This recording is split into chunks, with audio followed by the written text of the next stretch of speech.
साथियों, अभी जो आखिरी चरण है आरएसएस के हेडक्वार्टर जो नागपुर में है, तो उसके विरोध में हम लोगों ने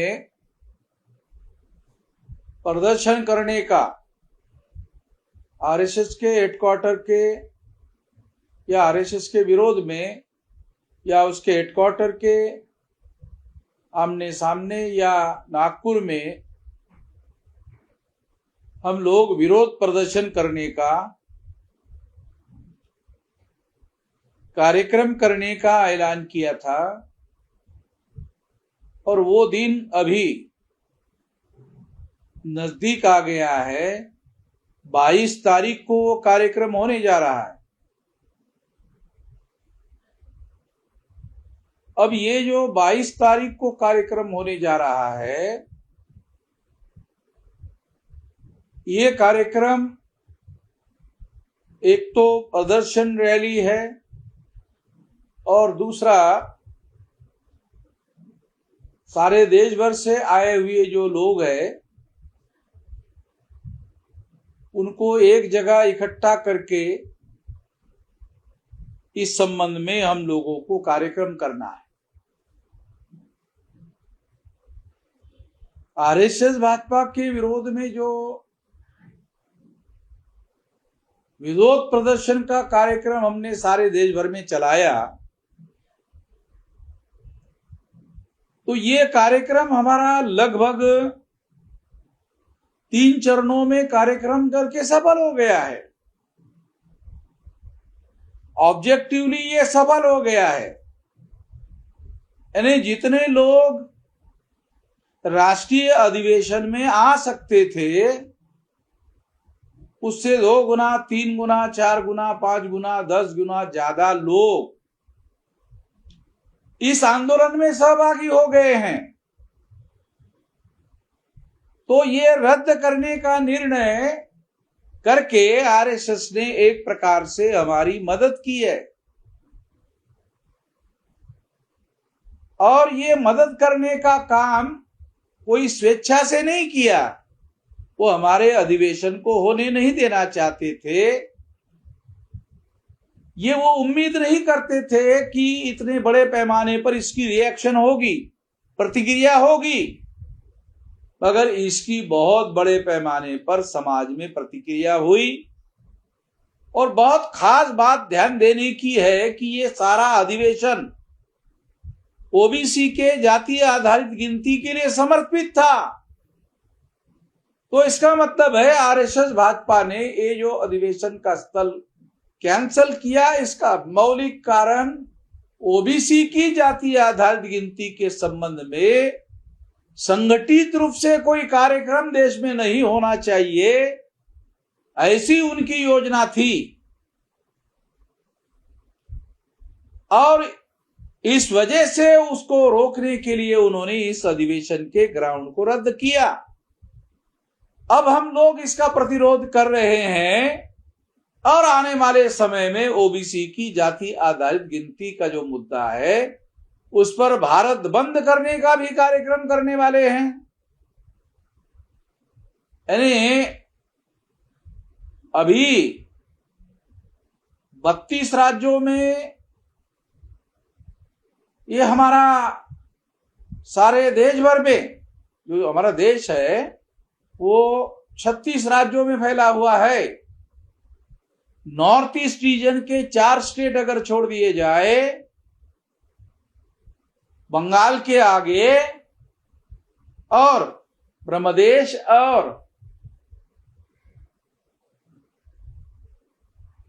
उसके आसपास जो बांग्लादेश के आगे जो 3-4 स्टेट हैं, अगर वो स्टेट छोड़ दिए जाए तो सारे देश भर में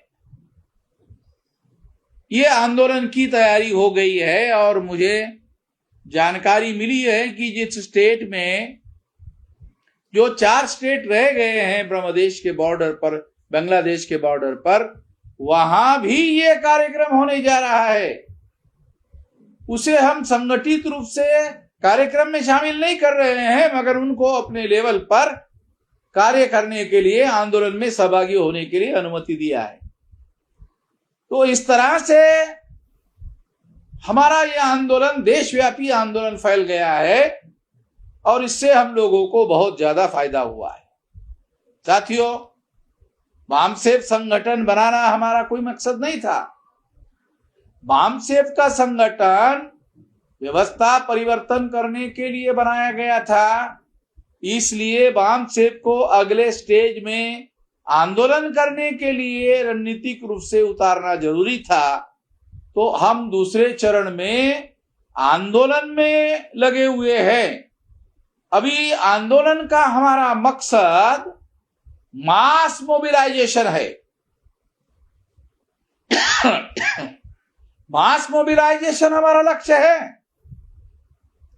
तो जितने भी सुनने वाले देश भर में हमारे लोग हैं, मैं उन सभी लोगों को, जब हमारा ये कार्यक्रम चलेगा, तो ये कार्यक्रम जब चलेगा, नागपुर में चलेगा, तो निश्चित रूप से सारे देश भर के लोग वहां आएंगे, मगर ये 20% हो सकते हैं। 80% लोग तो फील्ड में रहेंगे।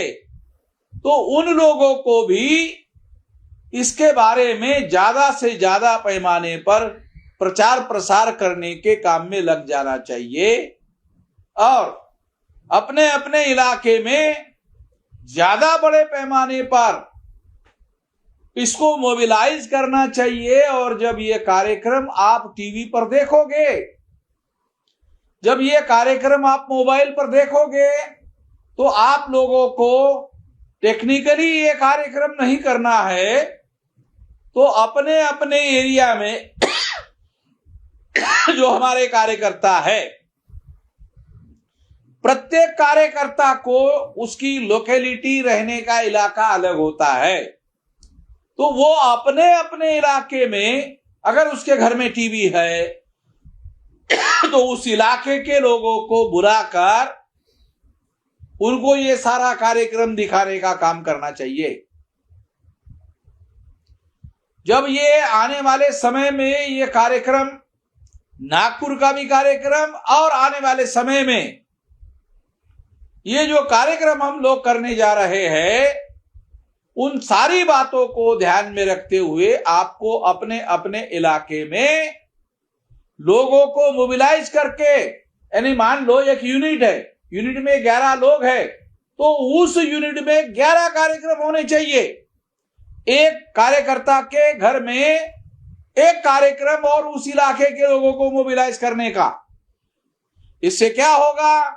बहुत बड़े पैमाने पर मोबिलाइजेशन होगा, सारे देश भर में मोबिलाइजेशन होगा। और ये मोबिलाइजेशन करना हमारा मकसद है। मोबिलाइजेशन पर आप लोगों को ध्यान देना, वो तरीका मैंने आपको बताया कि सारे कार्यकर्ता को मिलकर एक जगह कार्यक्रम नहीं करना है। हर कार्यकर्ता को उसकी जो लोकेलिटी है, उस लोकेलिटी में ये कार्यक्रम करना है, मोबिलाइजेशन करना है, इकट्ठा करना है और लोगों को ये सारी बातें दिखाना है।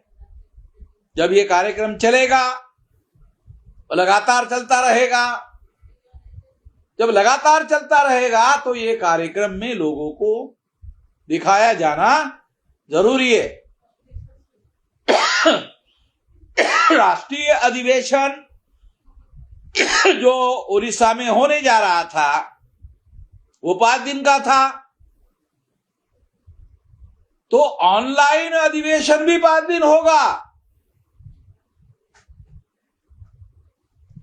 और एक एक दिन में जो 2.5-3 घंटे का सेशन होता है वो भी चलेगा। इसके लिए कार्यकर्ताओं को क्या करना होगा? जब वो अधिवेशन को आते तो 10-15 दिन की छुट्टी लेना पड़ता है, मगर इसके लिए कार्यकर्ताओं को 5 दिन की छुट्टी लेनी होगी। जरूरी हुआ तो 5 दिन की छुट्टी लेकर आप रहो और उसमें छुट्टियां अगर इंक्लूड है और इंक्लूड है तो कोई दिक्कत नहीं है, अगर इंक्लूड नहीं है तो उतनी छुट्टियां लेने का काम करो। अलग अलग कार्यकर्ताओं को अपने अपने इलाके में करना चाहिए और ये 5 दिन तक चलेगा। तो 5 दिन की कार्यकर्ताओं को छुट्टी निकालकर अगर वो अपने अपने जगह पर व्यवस्था कर देते हैं तो जैसा अधिवेशन ओडिशा में हम करना चाहते थे उससे भी ज्यादा बड़ा अधिवेशन होगा। तो एक तो ये हमारा नागपुर में होने जा रहा कार्यक्रम, इसके बारे में भी आप लोगों को पूरी तैयारी करनी है और राष्ट्रीय अधिवेशन के बारे में भी 5 दिन तक कार्यक्रम चलेगा, सेशन वाइज चलेगा, 2.5 दिन घंटे के सब्जेक्ट पर कार्यक्रम चलेगा। जब चलेगा तो निश्चित रूप से इसका बेनिफिट ज्यादा से ज्यादा लोगों को, इस तरह के राष्ट्रीय अधिवेशन का बेनिफिट ज्यादा से ज्यादा लोगों को होगा कि ओडिशा में जो अधिवेशन फिजिकली होता उससे भी ज्यादा ये अधिवेशन सफल होगा, ऐसी मैं उम्मीद करता हूं। आप लोगों को इस तरह से तैयारी करना होगा।